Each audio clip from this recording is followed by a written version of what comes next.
Umamin na nagtrabaho si Mabanta kay BBM. Wala namang nagdi-deny na social media director siya ni BBM, sabi ni Auntie Claire. Kung hindi kayo nasuko sa mga kasinungalingan nyo, hindi kayo aamin ngayon. Hindi ka kakambyo ngayon, di ba?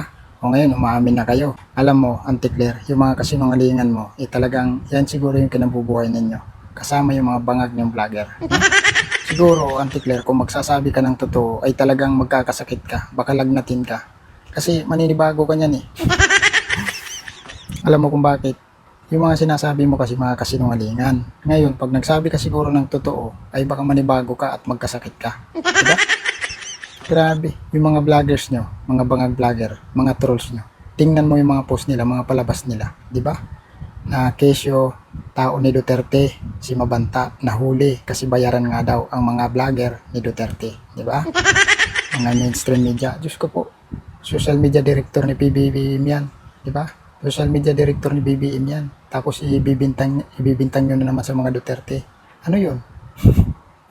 Lahat na lang talaga ibibintang nyo sa mga Duterte. Tapos sasabihin nyo kayo yung nagsasabi ng katotohanan. Pugo. Alam nyo, simula sa inyo, Auntie Claire, kasama yung mga vlogger nyo, mga trolls, puro naman kayo talaga kasi mangalingan eh. Ang naniniwala sa inyo, nakikinabang sa kaba ng bayan. Kaya naniniwala sa inyo at pinupuri kayo. Yun yung katotohanan.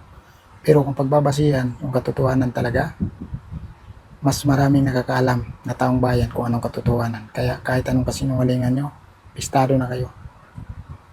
Auntie Claire, sinungaling pa more. Mga kupal.